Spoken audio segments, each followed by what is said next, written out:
For my thought on Thursday today, I'd like to pose the question, who would you love to communicate with?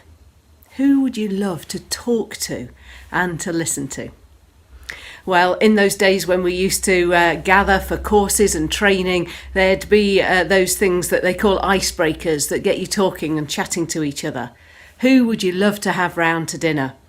I often thought of people like Gandhi, or the walker Wainwright, or the runner Paula Radcliffe. Who would you love to chat to communicate with? Well, one of the reasons this has come to mind for me is that last week I sent a message to Justin Welby, the Archbishop of Canterbury. I sent him a message because he'd been on BBC Breakfast, and in his interview he had given such brilliant, clear and hope-filled responses, and I just wanted to thank him for that.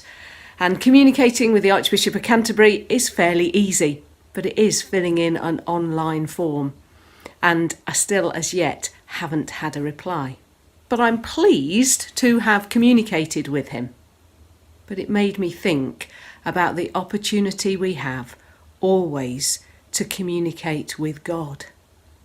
As a Christian, prayer is part of my life, but actually it's good for me to remember that I have free access to talk with, to chat with the creator of the cosmos and the one who knows me completely.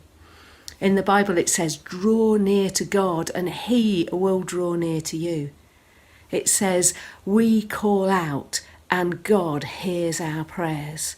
And there's lots of testimonies in the Psalms. I cried out to the Lord and he heard me. You may be able to think of people, famous or otherwise, that you'd love to communicate with. But I'd love to encourage you this week to set aside time to communicate with God, the creator of the universe.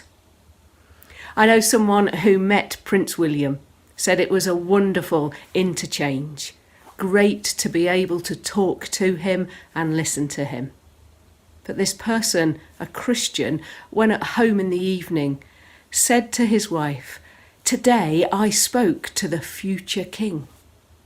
And then he paused and reflected on his faith and the access that we have to Jesus.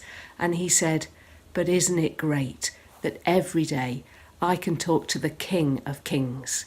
It's one of the names given for Jesus. It is amazing that we can communicate with God, but also remember that we can listen, for I believe the living God speaks today.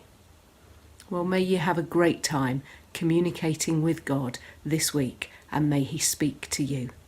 I'm Manda Featherstone, the Vicar of St Mary's Church, Withel, and this has been my thought on Thursday. Take care.